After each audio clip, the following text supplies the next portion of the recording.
Hey guys, welcome to another Ride and Struggle Bus where every wheel is an empty triangle. Today I've got a Not Another Road to One Don video for you from a game that I played this morning, and then I got the game reviewed, and it was an interesting one. There was a lot to learn from this game, and so I thought it'd make a good review video. So with that, let's just jump in and see how this game went. So I am black this game, playing against a study partner of mine who I've been playing pretty much every week. The opening is nothing too crazy, just lots of variations that we would expect. I opened with a 3-4 facing a 4-4, and then did a 2-point extension, and then we transitioned to the bottom left corner, did the typical 3-3 variation. Here I got sente, so I approached the final corner, got pincered, jumped into 3-3, and we did this very common variation. And so here, white decided to double approach my top right stone, the 4-4, because I had ignored 0-17. I was expecting R14 here, but he did the second approach high, so we attached to the lower stone and did this variation just to keep me nice and strong. White opted to take the top and go into the corner, so I decided to take the right side. All pretty standard stuff. White approached here, we kicked, white extended, and I decided to pincer to both strengthen the top right corner and to weaken the two stones at Q8. White leaned, we pushed, and white jumped, and I took this opportunity to go take this shoulder hit to stop white from getting too much influence in this game. There was quite a lot of influence being built up, and so I decided to jump in here. White approached from this side, and so we pushed towards our C14 stone, trying to turn some Aji on there, and then white blocks. And then I play this pretty unfortunate move, and we'll get to this in the review. And white pushes, we push, white connects, and we are able to push and hane. At this point, I thought white was going to continue doing something over here, but instead, he decided to take this hane. In his defense, I was doing this to try to pressure this group. And so now that this group has been fixed, we followed up on our threat here, took this Atari and connected. And now I've been successful in completely breaking up any of the influence that white had on this board. And at this point, I felt pretty comfortable. I thought that I had more points than white. And the rest of the game should be somewhat straightforward, but we know better than that, right? We know that that's not how Go actually works. So he hanes, we turn, and then he attaches to our stone. I contemplated if I should be playing P4 or if I should be playing R4. I decided to keep the corner, and he haned and we atari'd. He atari'd, we captured, and then white tanuki. White took this peep. And you guys have heard me say this a lot. If you can find an efficient way of protecting the peep, to do that rather than connecting. And so I decided to jump out, basically challenging white to take this cut as I would actively surround. White obviously is not going to do that. White jumped out, and so at this point I did decide to connect. And then white pushes here. I decided to take a few forcing moves at this point in time, so I took this peep, and then I took this cut. To help solidify what's going on up here and to keep his group weak. He atari'd, we extended, and then he went and netted this stone. We took the one free move to threaten to connect, and then white connected here. At this point, we've got a few targets on this board. We've got these two stones we can potentially target. We've got these two stones that are just kind of in limbo. And while these stones are nice and strong, that won't necessarily be the case if we're able to make this strong for black. So it was at this point that I took the Atari at 0-3, which is large in its own right? It's a large move. It stops this stone from extending, but doing this also leaves this corner exceptionally thick, which can make this cut at E5 a little more annoying. So white played here, and then I immediately took the cut at E5 because that was my plan. So he connected. We descended at B3. I wanted to play something like L3, but I was concerned that it was just going to be a variation like this, and that it would just be too easy for white to connect up, and what do we really gain out of this? It's hard to tell. So I extend, and then white jumped. And so then I went back to trying to attack this 2 stones in the center. So we peep here, and white surprisingly does not connect. So we follow through on our threat. We take this, white connects, we wedge here and then connect. And this leaves a lot of cuts for white that white now needs to be a little worried about. And so white played here. And it was at this point that I was really trying to figure out what's the best way to go after all of these cuts. Because, you know, this cut would come with an Atari, which means that this cut would come with an Atari, and that means this cut would come with an Atari. So they're all interconnected. I decided to start with the shoulder hit to try to isolate this stone and potentially get some strength here. Because if we get some strength on the outside, then the M15 cut in particular becomes a lot stronger. So white does this move, which is really just asking to be cut. There's another cut here. And so I absolutely obliged and took the cut. White pushed. I did quite a bit of reading here and decided that the Hane was the best move, and then extending. So here I messed up quite a bit. We'll get into it in the review.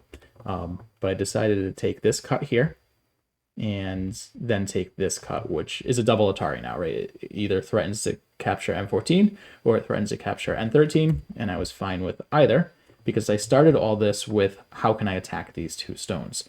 This also comes in Sente because white still owes us a move up top. Of course, white did not play, and so I went and took the Atari and the squeeze, and then followed up with a blunder. But these things happen. It is okay, and we'll get into a review as to why this was a blunder. White plays here, and I continue to push out to isolate these 3 stones and try to get this as territory, because this was my goal with this whole exchange. So then white protects with the bamboo joint, and we push to try to get some strength here. And that way, if we get something like H12, then this entire center is mine. So white pushes, we push here, and then take this cut. I wanted to make this a little tougher for white. White only has 1 eye right now. If white does something like this, then we can get the Atari and push in. So then we start breaking into white's last territory here. So instead, white descends, and we push, and white captures. And you'll notice that white still only has 1 eye. So if we play something like R10, then white has only 1 eye, and white has to find a way to either break out or find another eye somehow. So we go and we take R10.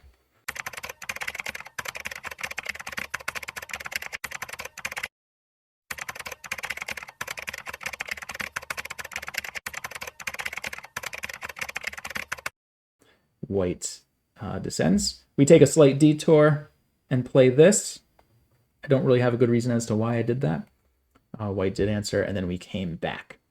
And this starts a sequence that can be ko. By playing here, this turns P8 into a false eye. So white plays here, and it starts a ko. So we play the ko, white cuts, and we start the ko. So now this is ko for life for this white group. White pushes, we extend to block, white captures. We play this ko threat, which threatens to kill these 7 stones, which would make these stones alive. It would come in Sente, because then if we played N18, these stones would be dead, so this was a good threat. White blocks, we capture. White Ataris, we Atari. White retakes, we play this, which threatens to kill these 2 stones and get this group alive. White blocks, we capture. White connects, we connect. And then white plays here to get these 3 stones. I filled this ko because I knew that there was a follow-up with Q9, which is going to be pretty large. But this was more important because now that white is alive here, we aren't as strong. We also need some more eye space. And so I decided to play the urgent moves before the large moves. And then, so now we are live here. White connects, which makes these 3 stones alive. But I misread it. Did quite a bit of misreading in this game, which we'll get into in the review. White plays here. We extend. White cuts. We Atari. And I didn't want to do this ko either.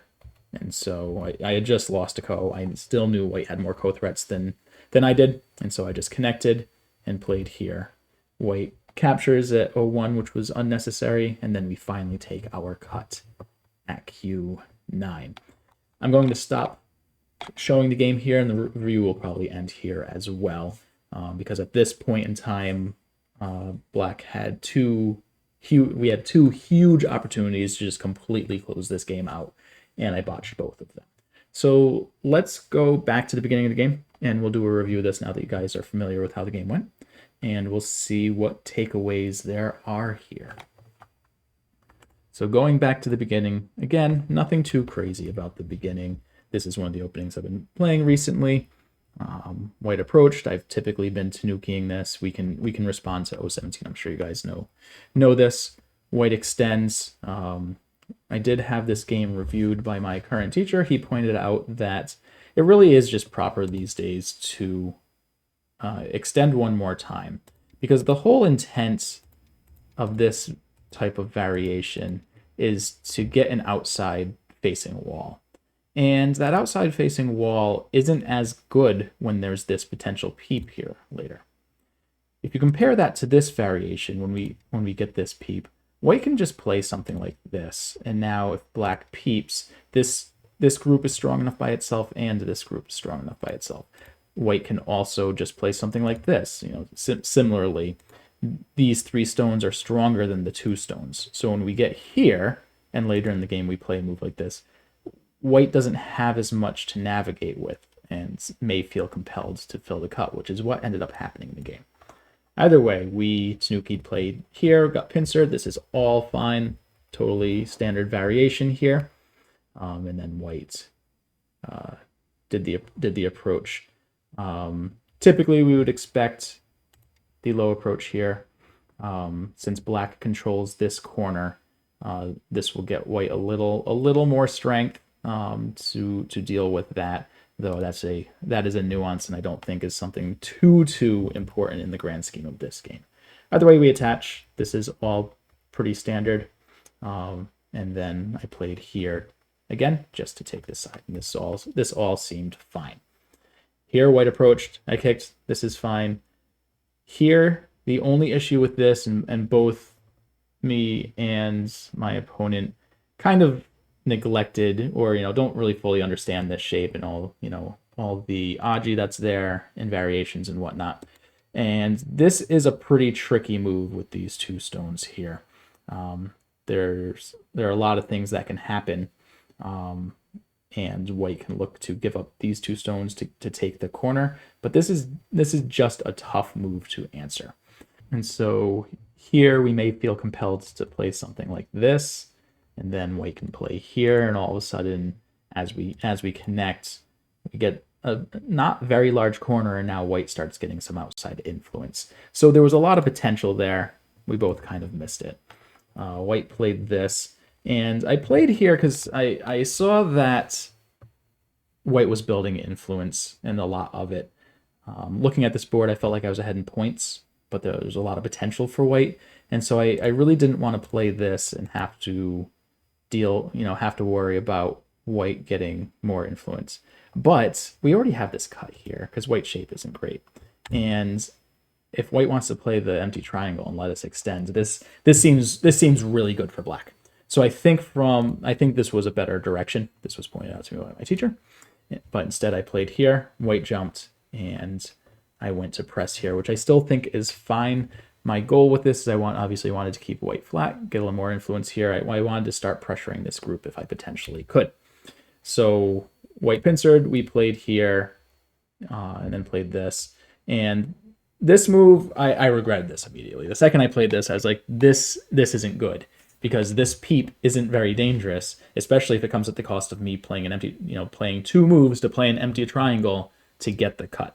And so once he started thinking and played this, I was like, oh, I'm in so much trouble now. He's going to play a move like this, and not only am I not going to be able to get strength to go attack this group, he's going to get strength to attack me and get all this going. So I regretted this immediately and should not have played it. and should have just looked for, just a larger Tanuki on this board. We could have looked at something like L17. We could have looked at something playing the bottom. We could have looked at the peep. We could have looked at jumping out at something like G11. But that is not what we did. We made the sad connection. Either way, white returned the favor and did in fact connect. We pushed, we Haned. White should double Hane here, at which point we would probably extend, but this helps develop white a little more. This was, I guess, he was feeling pressure from this group, but really this group was safe enough that it really wasn't a concern. This gave us good timing to play this and connect. And at this point, black is pretty well ahead this game.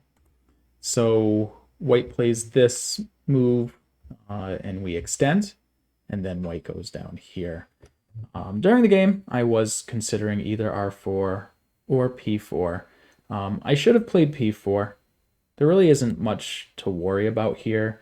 And, I was going into this game with the goal of being consistent with my plan, not getting lost in the details, right? And so this would have been consistent with limiting the outside potential for white. But I thought that the corner was big enough, and I don't think this was that large of a mistake. I felt happy with this result, especially knowing that there was a good follow-up at 0-3. So here, white peeps, and this is kind of the situation that I explained down here, where if you get strong, you don't have to fill the peep immediately. And so here I decided to run to threaten to surround this stone. I still stand by this move. White jumped out, I connected, I still stand by this move. So then white kind of gives us a free move here. This is a very small area on this board because there isn't really much to develop in the top, and my group is already plenty strong. And so this gave us an opportunity to take this peep, and then I decided to take this cut and just leave the Aji here for later. So white Atari'd, we extended. White looks to net this stone. We look and we peep to threaten to connect. White connects, and then we take 0-3. I stand behind. Still stand behind these moves. This was played again because I wanted. I was eyeing this peep at E5, but it doesn't have any teeth yet. But once we get thick in the corner, now this peep does look pretty strong. So white Tanuki'd, and we immediately took the peep and played here. And again, this was just done to kind of destabilize this group. But at this point, we could have done this to destabilize it and also look to jump in. Or we could have just played something over here and forced white to run this way. Because this did end up turning into points for white at the end of the game, which I know we didn't get there, but that's what ended up happening. So white jumped in, and I knew that I could immediately jump in if I wanted to, but I wasn't exactly sure what we were going to get out of this, and so I wanted the game to develop a little bit more so I would have a better idea of if I wanted to attack this and how I wanted to attack this. And that's that's an important concept that I try to do, which is if you don't know how to attack something, just let the game play out, and either they'll spend a move fixing it or it'll become more clear the best way to attack. So I decided to leave it alone, took this peep with the target being these two stones. I was very surprised by white's response here. I feel like white needed to fill. But either way, I gladly took the cut and did this again to turn these cuts on. So when white played here, this was a sharp move, my teacher said. Of course, my follow-up was not ideal. One of the things that one of the two big takeaways I took from this game is I really don't read a lot. I really should read more. The big issue with that, obviously, is time pressure, right? We want to make sure that we are strategically using our time. And if we're spending it all reading, this early in the game, you can end up getting trouble later. But this was a big failure. When white played here, the cut was pretty clear and the Hane was clear. So the push was fine. He pushed, and then I cut here, which also gets us there because we get this double Atari. We capture, and then white plays away. And I mentioned that this was good because this capture comes in Sente, but I missed it. And it's during the game I thought it was Sente. And so I was really surprised when white played away. And so I was like, oh, wait a second. I'm like, I thought I read that we had something here. And so I play this and play this to get the squeeze. But then this is where I make the first huge blunder. I obviously knew that I wanted to play this move, but I misread what was going on here, and I thought we were going to lose the race. I thought white would be able to play here and start getting eyes, and we wouldn't be able to win the Liberty race. But this, I missed the key move, which is playing right here. Because if white looks to separate us, we play here, which is an Atari on this group, and then we get to connect. And so now this white group is going to die. My group's going to live, and this group is still not still not necessarily alive. So this was a huge miss by playing here. Instead of being up by about 45 points, I'm up by about 20, which I'm still ahead. But this was the first opportunity that I had to just really close this game out, and I missed it. So I pushed through to maintain getting the center, and then I play here, which is fine because this is, consistent with my plan of trying to take the center. And this is as well because it pokes at a weakness for white. The issue is here, right? And this is the other big takeaway. The first one being that I really do need to read more. But as you guys saw, before I even played this game, I reached out to my teacher and I was like, hey, what should I be focusing on this game? And he responded to make sure to keep your eyes on the prize, right? Know what your plan is and make sure you don't get lost in the details of, tricky fights and whatnot, and keep, just make sure that you keep your eyes on what the actual goal for what you're doing here is. And so for the last, 30 moves, the goal has been destabilize the center for black and now turn this into points for us. And I should stay consistent with that. Also, this is slightly embarrassing because this is something I teach my students, which is surrounding in Sente is always okay. If you have a move that locally kills their group, but they might be able to get out, just take that one more move to surround them, knowing that that killing move is still there and the onus is on them to play it and fix it. So you get to surround in Sente. So when I played here, this was looking to kill the group, but all I needed to do was make sure that we fix any of the weaknesses in the center, so now this cut doesn't hurt at all, and now white's going to be obligated to play a move like this.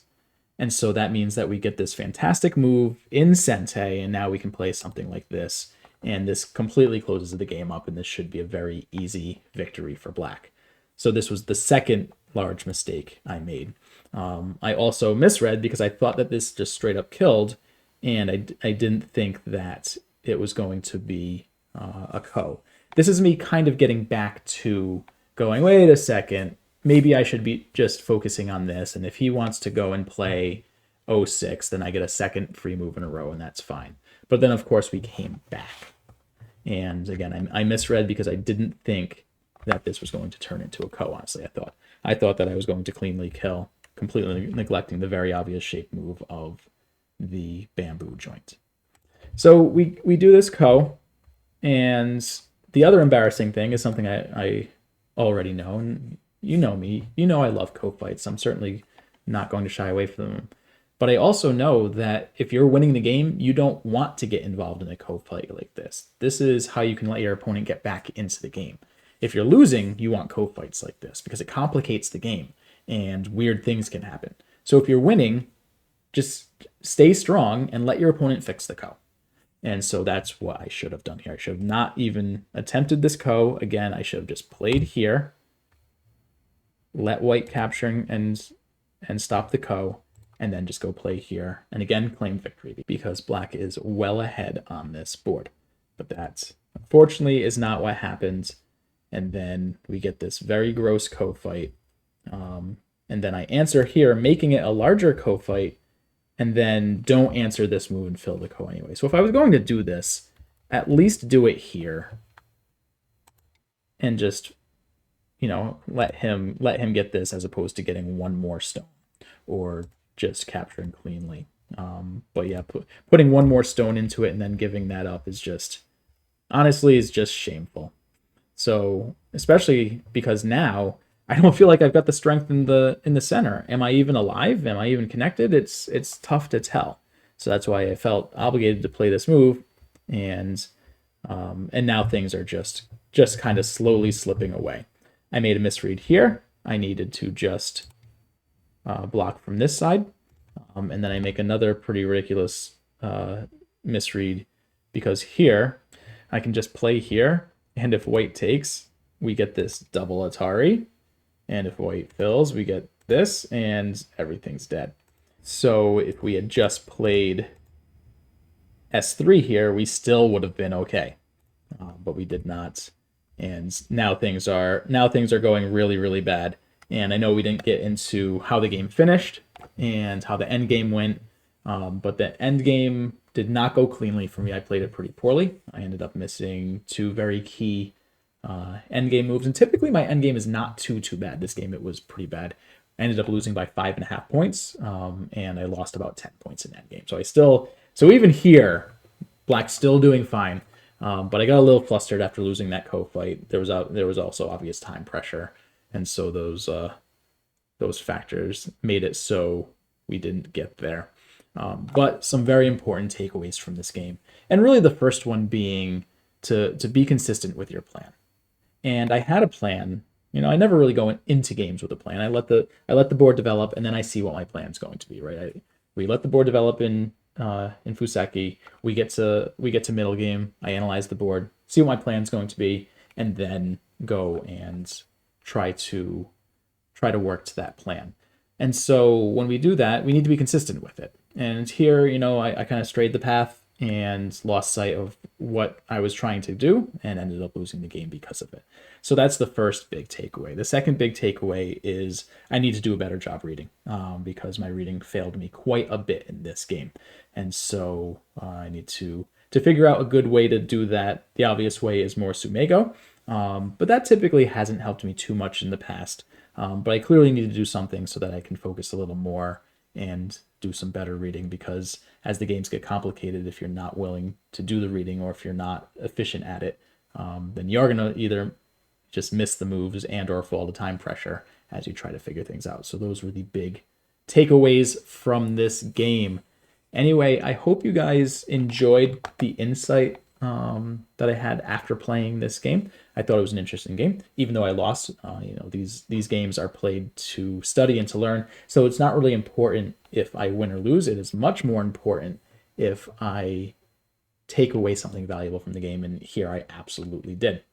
So anyway, that's where we're going to leave this one. Thank you guys for coming out for another ride in the Struggle Bus, where every wheel is an empty triangle. Have a good one, guys.